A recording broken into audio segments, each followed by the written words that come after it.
Welcome back to our channel, where we journey through the legendary tales of ancient India.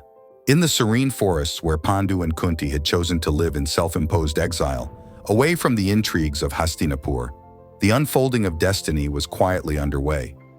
Pandu, having renounced his throne, found solace in the tranquility of nature, accompanied by Kunti and Madri, his devoted wives.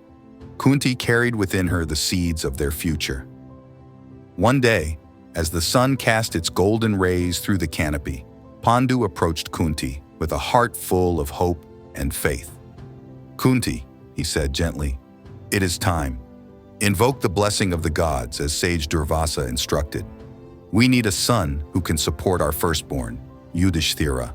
He must be strong, a pillar of strength to uphold our family and protect his brother." With reverence and determination, Kunti seated herself on the forest floor, her mind focused and her heart pure. She began to chant the powerful mantra given to her by the sage. The couple had chosen Vayu, the wind god, for this invocation because of his unmatched strength and vitality. They believed that a child blessed by Vayu would inherit these divine qualities, ensuring that he would be a formidable protector for his family. As Kunti invoked Vayu, the forest came alive. Leaves rustled and a gentle breeze stirred, infused with divine energy. Kunti's prayers were fervent and her intention clear: to bear a son who would stand as a pillar of strength against all adversities. As the invocation reached its peak, a powerful gust of wind surged through the trees, as if Vayu himself was acknowledging her plea. The very air around Kunti shimmered with unseen power, and in that sacred moment, she felt the divine presence envelop her. Finally, with a cry that echoed through the trees, Bhima was born. His arrival was nothing short of miraculous. The infant's powerful cries reverberated through the forest, filling the air with an unmistakable vigor and vitality. The trees seemed to sway in celebration, and the animals of the forest paused, as if paying homage to the newborn. Pandu and Kunti gazed at their son with awe and joy. Bhima, named for his formidable strength, was destined to play a crucial role in the future of the Kuru dynasty. From his very first breath, it was clear that he was blessed by the gods, his presence imbued with the might of Vayu himself. Meanwhile, in the realm of Hastinapur, amidst unsettling omens, jackals howling, fierce winds blowing, and an uneasy darkness settling over the palace, a child was born to Queen Gandari and King Dhritarashtra. The wise minister Vidura warned of a future fraught with conflict, but King Dhritarashtra, overjoyed at finally having a son, named him Duryodhana. When news of Duryodhana's birth reached Pandu, Kunti, and Madri in their forest sanctuary, they were filled with mixed emotions. They believed that with the births of their sons and Dhritarashtra's son, the kingdom of Hastinapur would be safeguarded. With Yudhishtira's leadership, Bhima's strength, and Duryodhana's presence, they hoped for a prosperous future. Pandu and Kunti nurtured their sons with love and guidance, knowing each was destined for greatness in his own way. Pandu, ever mindful of the future, felt a deep sense of responsibility for the well-being of his children. As he watched Yudhishtira, his wise and virtuous firstborn, and Bhima with his formidable strength, he knew that their family needed yet another gift from the gods, one who would embody courage, skill, and an unwavering spirit.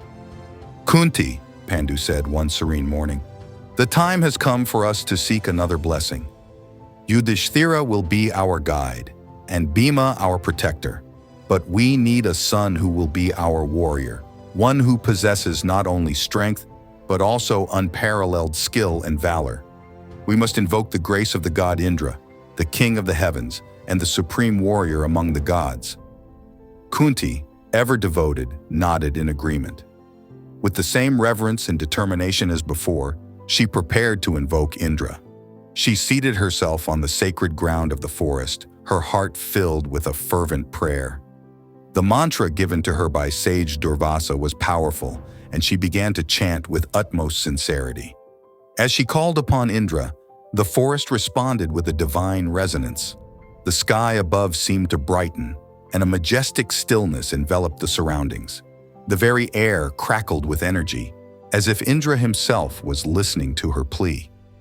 Kunti's prayers were for a son who would be a master of warfare, a hero whose valor would be unmatched. The invocation reached its zenith, and a thunderous sound echoed through the forest, a clear sign that Indra had heard and blessed her. Kunti felt a surge of divine energy fill her, a profound sense of assurance that her prayers had been answered. With a cry that was strong and clear, Arjuna was born. The moment of his birth was nothing short of extraordinary. The infant's presence seemed to radiate a powerful aura, and his cries were imbued with a sense of destiny. Pandu and Kunti looked upon their third son with immense pride and love. Arjuna, named after the clarity of pure silver, was destined to be a warrior of unparalleled prowess.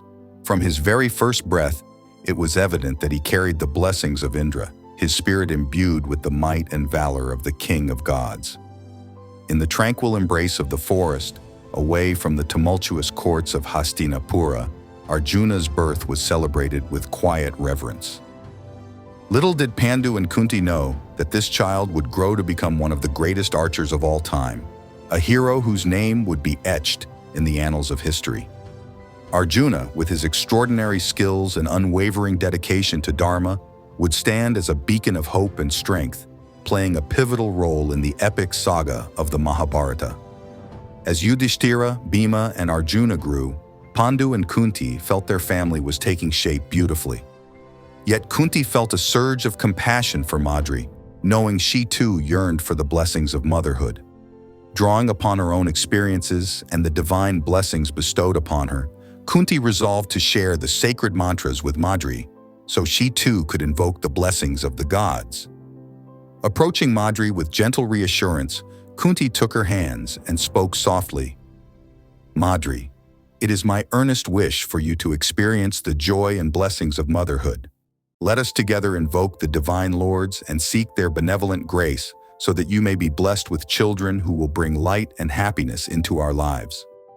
Madri, touched by Kunti's kindness and generosity, nodded with gratitude. With unwavering trust and faith, she accepted the sacred responsibility bestowed upon her. Taking a deep breath, Kunti began to impart the divine mantras to Madri, guiding her through the intricate chants with gentle patience and unwavering devotion. Seated amidst the tranquility of the forest, Madri closed her eyes and focused her thoughts on the divine lords. With each reverent chant, she called upon their benevolent presence, seeking their divine grace and blessings. The forest itself seemed to echo their prayers. Madri chose to invoke the Ashwini Kumaras, the divine twin gods who were known as the celestial healers and harbingers of health and vitality. She believed that their blessings would ensure not only the strength and skill of her children, but also their well-being and protection. The Ashwini Kumaras, revered for their swiftness, healing powers, and radiant energy, were the ideal choice to bless her with children who would be embodiments of vigor and prowess. In that sacred moment, Madri felt a profound connection to the divine realm, as if the gods themselves were listening to her heartfelt pleas. With unwavering faith and devotion, she continued to invoke the lords, her soul illuminated by the radiant glow of their divine presence.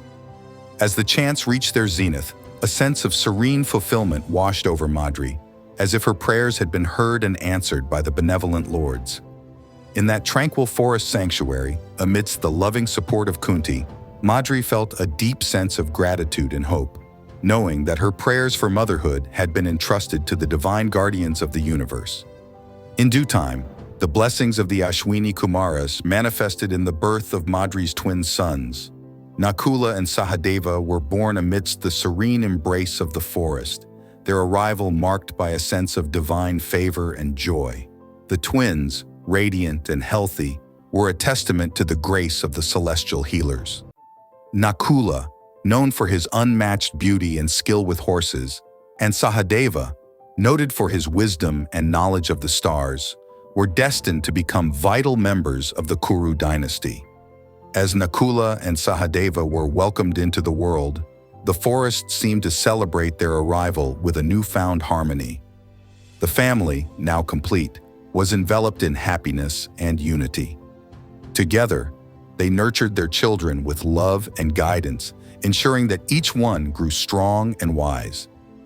In their peaceful sanctuary, the family thrived, raising their sons to embody the virtues and strengths bestowed upon them, preparing them for the significant roles they would play in the future of the Kuru dynasty.